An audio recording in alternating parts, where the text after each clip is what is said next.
Halo teman-teman, ketemu lagi dengan Arsanti. Ini sore ini saya mau jemput Jaka ke sekolah ya. Barusan itu habis jemput Nana. Dan Jaka itu udah mulai sekarang mengikuti kelas tambahan. Jadi dijemputnya itu nggak setengah 5 lagi, tapi jam 6. Ini bentar lagi nih di depan udah sekolahnya Jaka. Jadi tetap ikuti ya cerita saya hari ini. Ini ada yang jual gorengan nih. Baik. Nah ini udah sampai nih. Sekarang dijemputnya nggak di ruang kelas lagi teman-teman, ini udah minggu kedua. Jadi Jaka dijemputnya di gerbang. Masuknya pun sekarang Jaka udah mulai sendiri ya, masuk gerbang, nggak diantar. Ini udah minggu kedua nih, tuh rame banget tuh orang tua tuh nunggu. Ya nih, jemputnya di sini tuh, pada jemput. Yuk cari Jaka yuk. Ada nih kakak yuk.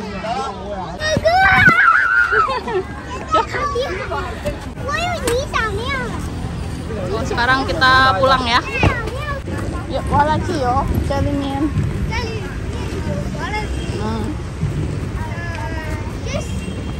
Terus nggak ada. Yuk pulang aja dulu yuk. Capek. Mama lihat tuh banyak. Nah, yuk pulang.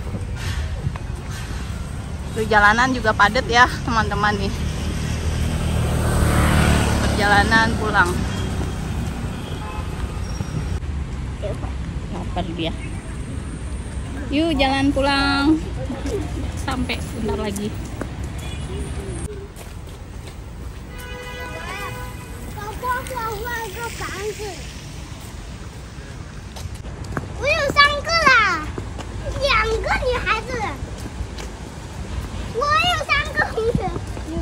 Kan lu, Nana kan lu.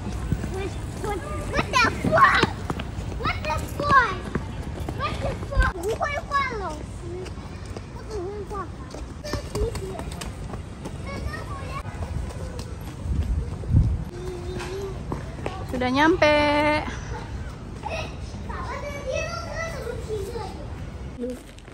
Ini ngerjain suruh bikin lampion nih sama gurunya, besok harus dibawa.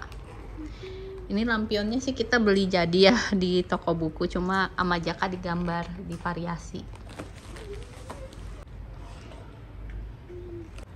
Jaka nulis namanya nih. Udah ditulis namanya, coba lihat mana. Chantal. Anteng nih mereka. Yang satu ngerjain tempel-tempel, yang satu ngegambar lampion buat dibawa tugas besok ya, tugasnya ini dari sekolah. Nah teman-teman, sekarang saya udah sampai rumah lagi ya, dan barusan Jaka lagi ngerjain tugas dari sekolahnya, dan akhirnya Nana karena kakaknya ngelihat melakukan sesuatu aktivitas, jadinya Nana juga ikut-ikutan nih. Sementara anak-anak lagi ngerjain tugasnya ya, lagi beraktivitas. Nah, sekarang saya mau lanjut nih, saya mau sharing sesuatu ke teman-teman. Jadi bahasan yang sekarang saya bahas adalah tentang waktu sekolah di Tiongkok. Teman-teman yang sudah lama join di channel ini mungkin sudah mengetahui ya, kalau waktu sekolah di Tiongkok itu memang lama, panjang. Tapi buat teman-teman yang baru join di channel ini, mungkin belum mengetahui, jadi saya akan sharing ya tentang jam sekolah di Tiongkok. Jadi jam sekolah di Tiongkok ini memang lama ya, berbeda dengan waktunya di negara lain, khususnya di Indonesia. Jadi kalau jam sekolah di sini itu mulai dari TK sampai SMA, itu mulai masuknya itu jam 8 pagi, pulangnya itu sore. Kalau TK, SD, SMP itu pulangnya masih sore, tapi kalau udah ke SMA itu pulangnya malam biasanya. Dan kalau TK ini pulang sorenya itu jam setengah 5, masuk jam 8. Terus kalau SD itu sama SMP masuknya jam 8, pulangnya itu kalau ada kelas tambahan itu jam 6. Sebenarnya kelas tambahan itu kan pilihan ya, mau ikut atau tidak. Tapi memang rata-rata hampir semua di anaknya itu masuk kelas tambahan. Dan termasuk saya juga ya ngasih ke Jaka itu kelas tambahan, karena pas saya lihat di satu kelas Jaka itu semua mengikuti kelas tambahan. Jadi kalau misalnya saya sampai nggak ikut kan beda sendiri ya teman-teman. Jadi saya juga pengen memberikan yang terbaik buat Jaka. Kenapa mereka itu waktu sekolahnya padat, lama? Karena memang bahasan materinya, mata pelajaran yang dibahas itu memang butuh seharian nih, nggak cukup misalnya hanya setengah hari dibahas. Pendidikan di Tiongkok ini banyak sekali yang dipelajari, tapi utamanya mereka apalagi ya untuk yang SD nih yang baru masuk, mereka akan belajar bahasanya, seperti belajar cara penulisan, pengucapan, itu kan memang bahasa Mandarin ini memang susah ya, jangankan untuk orang luar, untuk orang mereka sendiri gitu, untuk warga negara China-nya sendiri pun bahasa Mandarin ini memang cukup susah, tidak semua juga bagus gitu secara pelafalan. Minimumnya mereka mengetahui sampai 6.000 kata. Jadi kata-kata Mandarin ini sebenarnya banyak ya, di atas puluhan ribu. Tapi mungkin yang dipelajari itu yang biasa dan sering digunakan saja, yang itu-itu saja. Di lain hal, bukan hanya bahasanya saja, tapi kalau orang Tiongkok ini yang paling penting itu matematika.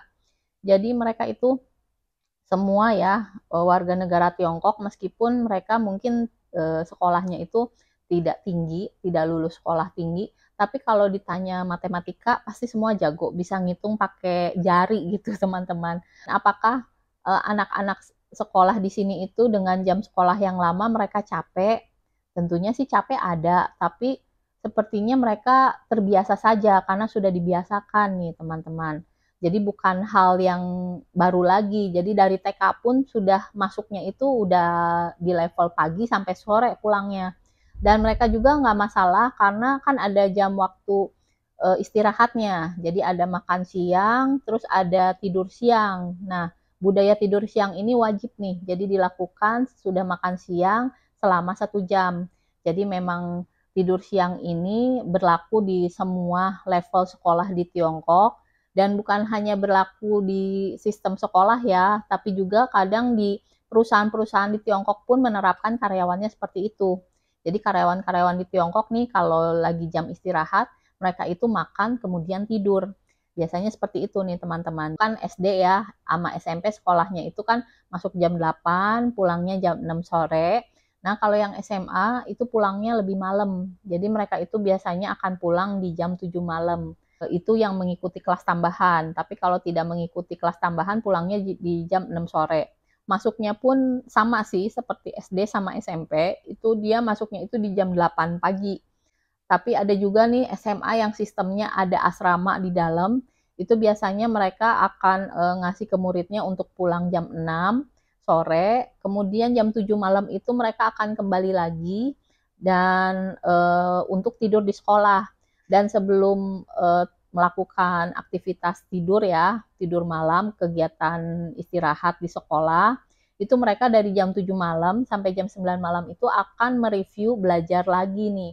Hari itu dikasih apa, mereka review, belajar lagi. Apartemen saya ini dekat dengan sekolah SMA, itu jam 9 malam itu memang mereka masih aktif lampu-lampunya. Dan suara dari studentnya ya, suara dari siswa-siswanya itu terdengar gitu sedang belajar. Jadi mereka tuh kalau belajar memang membaca itu kedengar gitu, membacanya keras-keras. Jadi mereka nggak ada yang baca pelan-pelan. Jadi nah sesudah jam 9 baru lampu-lampunya mati dan mereka itu tidur.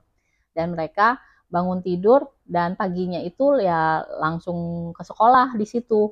Jadi memang SMA di sini agak beda ya dengan SD sama SMP. Kenapa agak berbeda ya kegiatannya lebih meningkat lagi di SMA? Karena di SMA ini nanti akan ada mereka itu masuk fase ujian masuk perguruan tinggi tinggi negeri. Jadi kalau di sini itu kalau ujian masuk perguruan tinggi negeri itu memang susah. Jadi banyak yang tidak lulus dan mereka makanya berlomba-lomba untuk gimana caranya agar bisa lulus. Dan biasanya kalau mereka sampai tidak lulus itu akan ngulang di tahun depannya. Dan banyak sih yang mengulang-mengulang seperti itu. Nah, ada juga sih kalau misalnya orang tuanya kaya, mereka itu akan ngambil jalur kuliah ke luar negeri.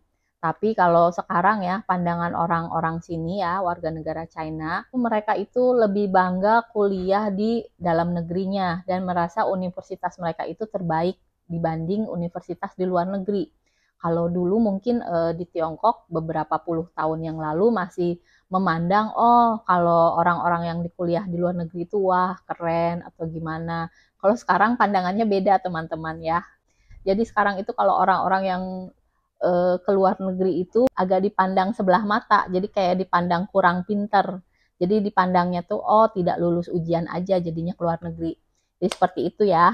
Meskipun tidak semua berpandangan seperti itu, tapi yang secara saya tahu, saya tanya tetangga saya, teman-teman saya, relasi saya di Tiongkok, yang orang warga negara Tiongkoknya, hampir semua seperti itu pikirannya.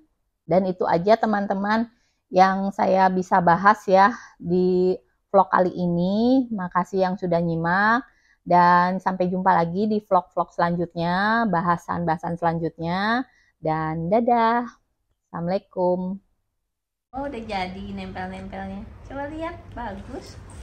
Bagus. Oh, bagus. Ya Kak, udah jadi. Oh, lihat ini gambar apa, Full? Ada bintang. Mau di ini digelapin dulu biar kelihatan katanya lampionnya. 1, 2, 3. 1, 2, 3.